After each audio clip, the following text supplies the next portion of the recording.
The Genestealer cults are fragile, and have to make up for that with sabotage and explosions. Not all the time. Said not all the time. Behave. In 10th edition of Warhammer 40,000, the Genestealer cult have one of the toughest combinations in the game that is potentially unkillable. Though for rules purposes, I must stress that if you did kill them, then they would count as dead for victory points, etc. But why I made that caveat, we'll get into.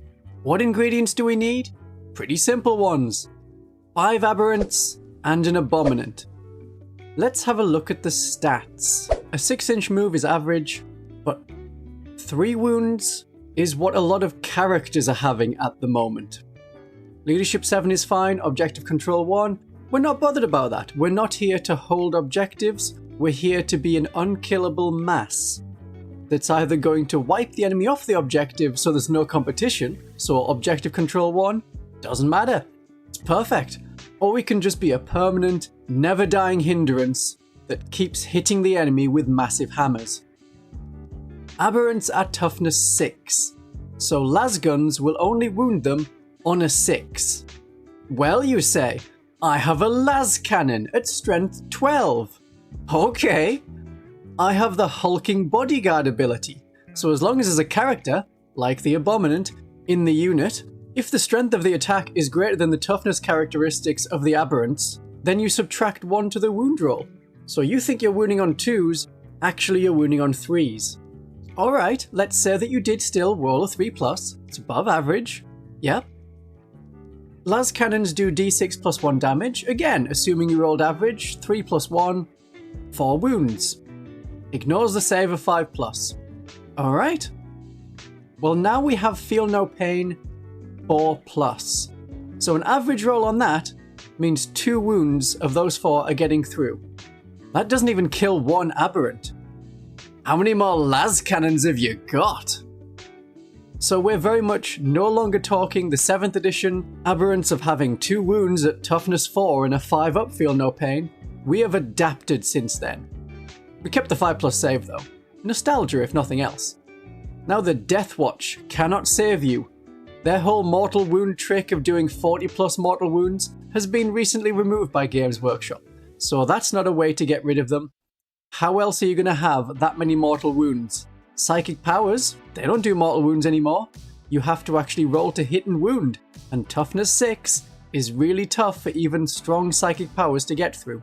The Star Children will rise, and even if they fall, we get back up. You cannot keep us down. If you get through the Abominants 5 wounds and 4+ feel no pain with some kind of sniper precision shot, or you have an amazing combat character that does an epic duel and strikes the Abominant, well, the first time the Abominant is killed, just like Celestine, as the Abominant is our saint, on a 2+, you set the model back up on the battlefield as close as possible to where it was destroyed. And, not within engagement range of the enemy, but with full wounds remaining. So even if you do murder your way through all of the Aberrants, then kill the Abominant, you're gonna have to kill her 1 more time. And she's got the same kind of stats as the Aberrants, toughness 6, 4+ feel no pain, but 5 wounds. And with her power sledgehammer, she hits with the power of a las cannon right back at you, but with 3 attacks. You don't need a Patriarch's Claw's worth of power when you have this. Actually, the Abominant can be the Warlord, if you like. A leader is a leader. Doesn't matter about elites or HQ anymore. And these are a damage dealing unit as well as a very tough unit. Besides the Abominant, the Aberrants, with 3 attacks each with heavy power weapons, including the sustained hits from the Abominant, you're looking at 12 hits. At strength 8, you're going to be wounding on 2s, maybe 3s, at a very strong, for this edition, AP-2, doing 3 damage. The Terminator squashing amount of damage. And if you were against a really tough enemy like a vehicle that was something like toughness 9, then you have coordinated trap. So each time a model in either one of your units, because you can do this on 2 units, you can surround and destroy an enemy, and that gives you +1 to wound on the attacks. So enemy vehicles will not stand up to you. If you want to make the unit even tougher to kill, become one with the darkness. Then the unit can only be targeted when the enemy is within 12 inches of them. And even if they are, they have stealth, so the enemies are at -1 to hit them. So you think, okay, it's a really tough unit, it hits really hard, I'll just ignore it and avoid it. 6 inches is quite slow. Well, that is where we return to the shadows. At the end of the opponent's turn, one Genestealer cult infantry unit can be removed from the battlefield and placed into strategic reserves, able to come back on in my next turn. If you want even more shenanigans, and the Genestealer cult do indeed like some shenanigans, how about the Abominant has inscrutable cunning? Despite the face, having 2 brains makes you very smart. And while the leader is in the unit, they can infiltrate, so you can start really close to the enemy. And if you're going to go first, move up and hit something before they ever have a chance to shoot any part of the unit. Overwatch accepted. And if you were thinking, oh, hang on, some of those stratagems you were mentioning, they cost 2 command points. Well, with the inscrutable cunning, on a 4+, you can get back that command point you spent. And if you think the enemy is going to send lots of powerful close combat units at you, Prowling Adjutant for the Abominant. If the enemy ends their move within 9 inches of you, as if they're going to make a charge move, then you can move up to D6. Eldar can eat your heart out. We are the ones who battle focus now. Move D6 inches away from them, they fail their charge, we move 6 inches closer in our turn and get the charge, and you fight first when you charge. So those hammers will come a-swinging. So it's a lot of damage and a lot of toughness to get through. I mean, you thought Deathwing Terminators were tough? They are. They absolutely are. They are horrendously tough. Let's not even go there.